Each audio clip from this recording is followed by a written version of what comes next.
할렐루야. 오늘은 마태복음 5장 1절에서 10절의 말씀을 중심으로 산상수훈의 구속사적인 의미라는 주제로 우리가 함께 말씀의 은혜를 나누고자 합니다.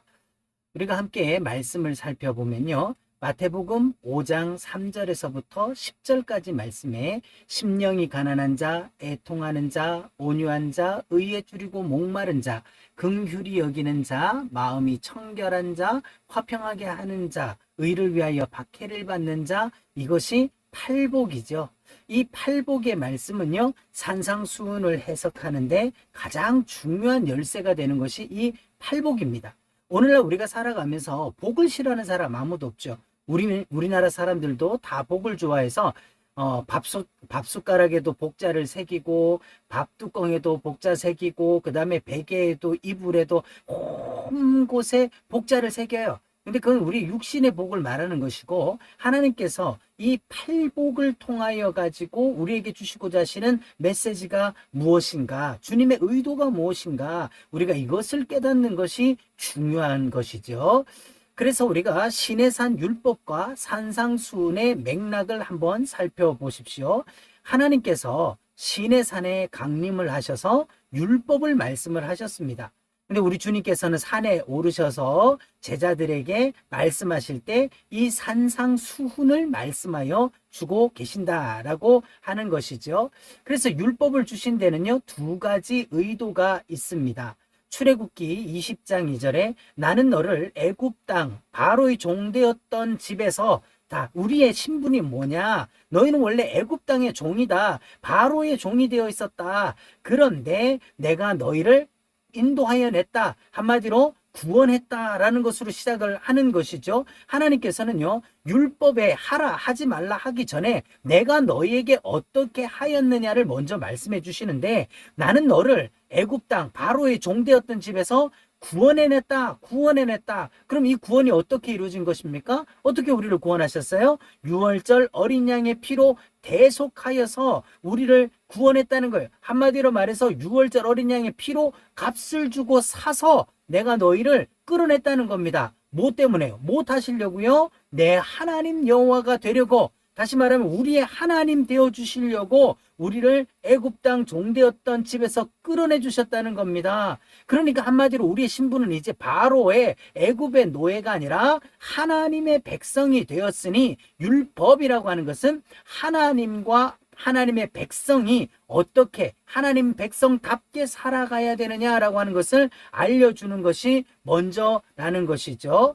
그런데 이제 또 한 가지 이제 의미는요, 로마서 3장 20절에 그러므로 율법의 행위로 그의 앞에 의롭다 하심을 얻을 육체가 없나니 율법으로는 죄를 깨달음이라. 한마디로 말해서 하나님의 백성으로 이렇게 살아라라고 말씀하는 의도를 가진 게 율법이라고 했지만, 그것을 다 우리가 지켜 행할 능력이 있다 없다? 없다는 거죠. 그래서 결국은 어떻게 됩니까? 이 법으로 말미암아, 이 율법으로 말미암아 인간의 자력 구원의 한계를 깨닫는 거예요. 그래서 죄를 깨닫는 것이 왜 중요하게 됩니까? 이 율법을 지키려고 애를 쓰고 몸부림칠수록 우리는 지킬 수 없다는 걸 아는 거죠. 지키지 못하는 만큼 죄니까 그 죄를 깨닫게 될 때 우리에게 뭐가 필요한 거예요? 갈라디아서 3장 24절에 율법이 우리를 그리스도께로 인도하는 초등교사가 되어서 믿음으로 말미암아 의롭다함을 얻게 하려 합니다. 한마디로 율법으로 죄를 깨닫는데, 죄를 깨닫는 것으로만 끝나버린다라고 한다면 무슨 의미가 있냐는 거예요. 그 율법으로 말미암아 죄를 깨달은 사람이 누구를 찾게 된다는 것입니까? 예수 그리스도를 찾도록 하는 것이 율법의 의도다는 거예요. 그러면 산상수훈에도 두 가지 의도가 있습니다. 그래서 마태복음 5장 48절을 보면 하늘에 계신 너희 아버지의 온전하신 같이 너희도 온전하라. 율법의 첫 번째가 내가 너희를 바로 왕의 종되었던 애굽의 종에서 속죄하여서 내가 너희를 대속하여서 끌어냈으니 하나님 백성답게 살아라. 근데 마태복음에서 예수님께서는요, 너희 아버지가 온전하신 같이 너희도 온전하라. 하나님의 자녀답게 살아야 되는 것이 의도다라고 하는 것을 말씀하는 거죠. 그런데 여기에서 너희 아버지라고 하는 것이 마태복음에 18번이나 나오는 거예요. 우리가 어떻게 하나님을 아버지라 부를 수 있게 되었습니까? 바로 예수 그리스도로 말미암아 양자의 영을 받았기 때문에 하나님을 아버지라고 부를 수 있게 되었다. 그러면 하나님이 내 아버지면 하나님 자녀답게 살아야 된다라는 것이죠. 그리고 마태복음 5장 28절에 예수님께서 또 말씀하시기를 나는 너에게 이르노니 음욕을 품고 여자를 보는 자마다 마음에 이미 간음하였느니라 말씀을 하는 것입니다. 한마디로 말해서 내 것이 아닌 다른 것을 보고 탐심을 가진 거죠. 이 탐심을 가진 것 자체가 이미 죄를 지은 것이다 라고 하는 거예요. 그래서 하나님께서는 우리의 행위로서 지은 죄만이 아니라 이미 마음속에 품은 것이 죄다라는 것을 깨닫게 하시기 위하여서 이 산상수훈을 주고 계신다는 거죠. 그래서 율법만이 아니라 산상수훈을 온전히 지킴으로 구원을 얻을 자가 한 사람도 없다. 한마디로 말해서 우리가 행위로 간음하지 않을 수는 있을지 몰라도 내 마음속에 일어나는 것들을 어떻게 하겠냐는 거예요. 마태복음 5장 29절에 만일 내 오른 눈이 너로 실족하게 하거든 빼버려라. 그리고 30절에는 내 오른손이 너로 실족하게 하거든 찍어내버려라 라고 말씀합니다. 여러분 눈을 빼고 손을 찍어버린다고 여러분 이것이 해결됩니까? 죄는 마음의 문제라는 거예요. 내가 눈을 바라본다고 해서 여러분 눈 감고 있다고 죄 안 짓습니까? 내가 손을 잘라버린다고 해서 여러분 죄 안 짓게 되는 것입니까? 눈을 10번 빼버려도 마음속에 음욕을 품고 탐심을 가지고 또 사람을 미워하고 그러는 게 우리 인생 아닙니까? 그래서 우리 주님은요 내 백체 중에 하나가 없어지고 온 몸이 지옥에 던져지지 않는 것이 유익하다라고 말씀합니다. 자, 그렇다면 이 말씀대로 행하여서 구원을 얻을 자가 있습니까? 없어요.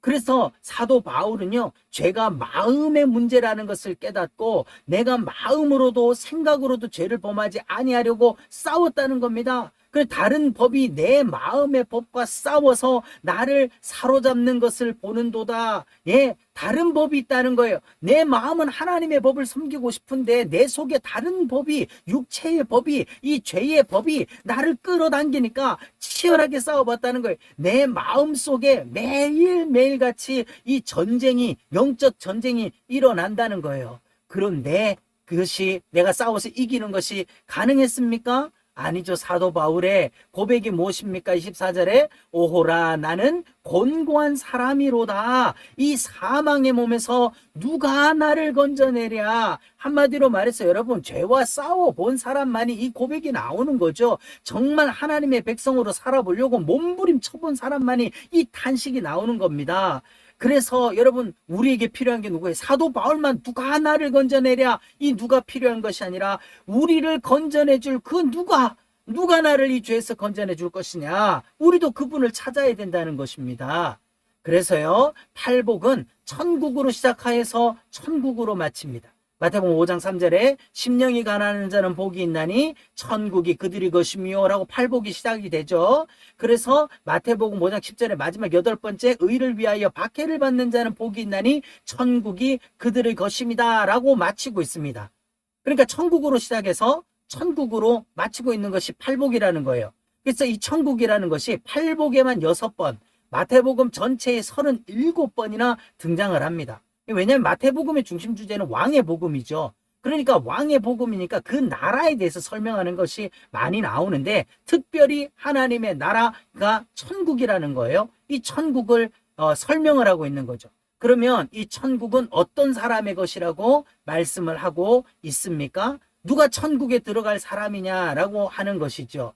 바로 첫 번째가 심령이 가난한 자는 하고 이렇게 나오고 있어요.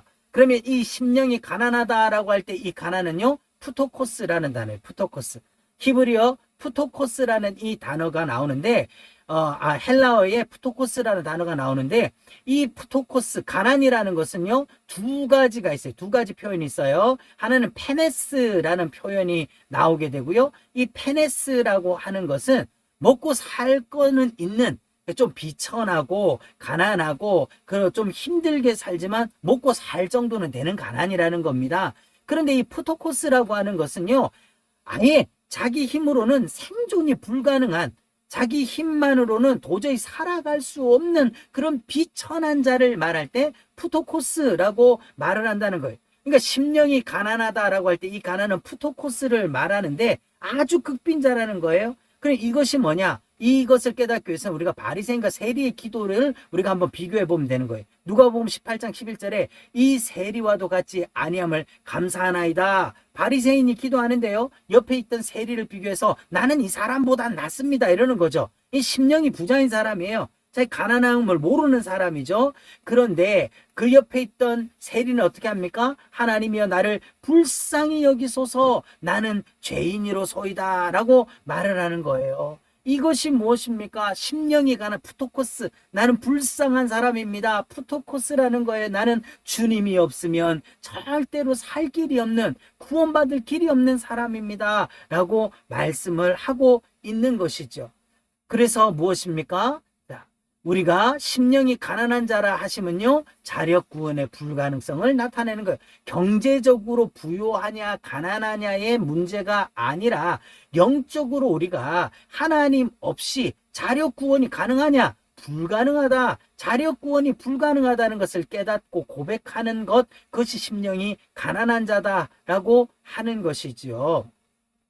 자, 그런데 이 심령의 가난함을 깨달은 자는요, 오호라 나는 곤고한 사람이로다 라고 애통할 수밖에 없는 거예요. 네.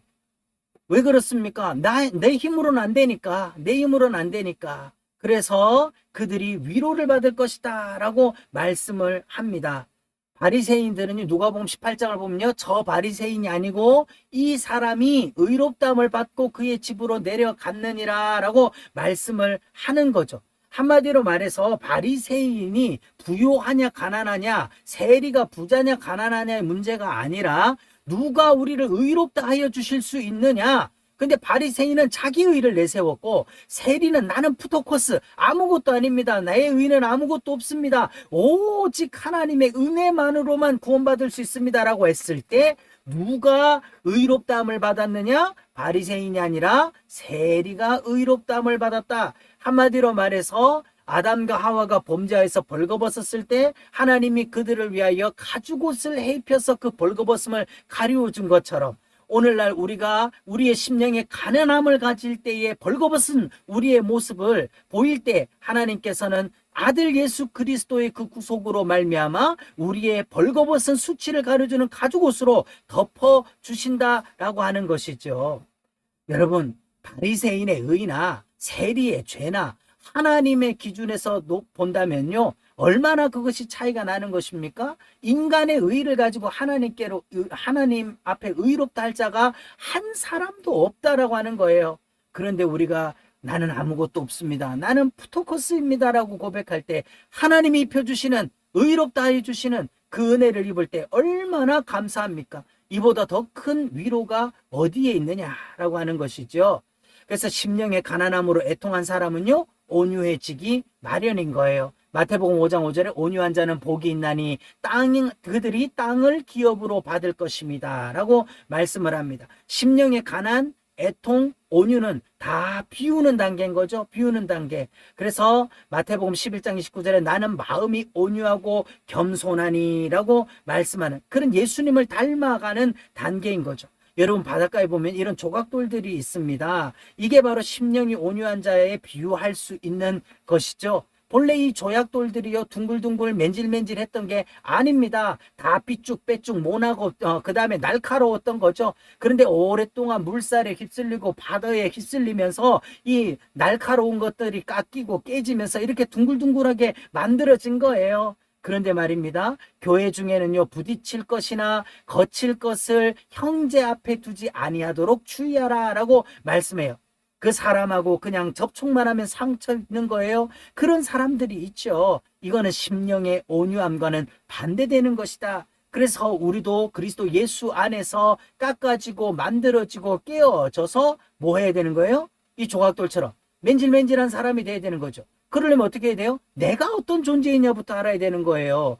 우리가 다툼이 일어나고 교회 안에서 분쟁이 일어나는 가장 큰 것은요, 나의 의의를 내세우니까 그런 겁니다. 내가 어떤 존재인지만 알고 내가 어떻게 구원받았는지를 안다면요, 우리는 온유해질 수밖에 없다라고 하는 것이죠.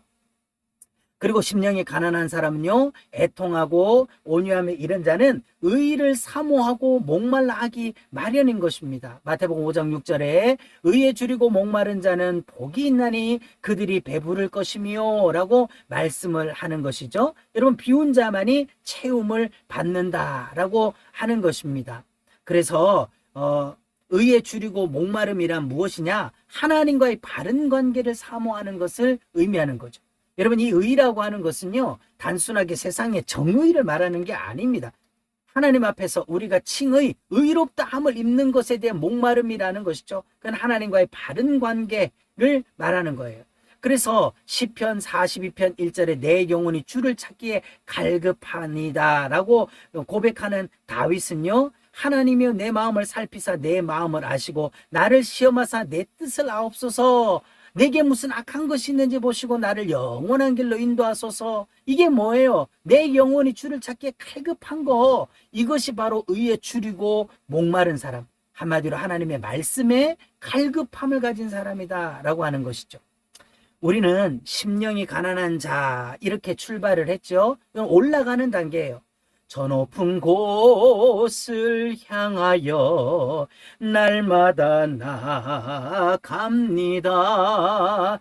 내 주여 내 발 붙드사 그곳에 서게 하소서. 할렐루야. 이렇게 애통하고 온유하고 그래서 이제는 의의 배부름을 얻게 되는 것이죠. 이렇게 비우고 비워지고 깨어지고 부서지고 낮아졌을 때 비로소 하늘의 것으로 채우게 되는 엄청난 은혜를 입게 된다라고 하는 것이죠. 그러면 우리가 배부른 것으로 끝나면 되는 것입니까? 이제 보냄을 받는 거죠. 그래서 긍휼히 아버지께서 나를 보내신 것 같이 나도 너희를 보낸다라고 하시면서 이제 보내는 단계예요.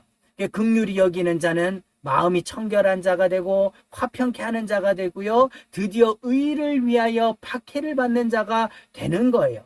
심령이 가난한 자, 가난함으로 출발하니까 이제 드디어 의를 위하여 하나님의 나라의 의를 위하여 박해를 받는 그만큼 성숙하고 성장하는 신앙인이 되어진다는 거예요. 어디서부터 출발한다고요? 심령이 가난한 거. 그게 뭐예요? 내가 어떤 존재였냐는 거예요. 내가 어떤 존재였는데 어떤 은혜를 입어가지고 어떻게 이런 사람이 하나님의 자녀가 되었는가 그걸 깨달아진 사람이라는 것이죠.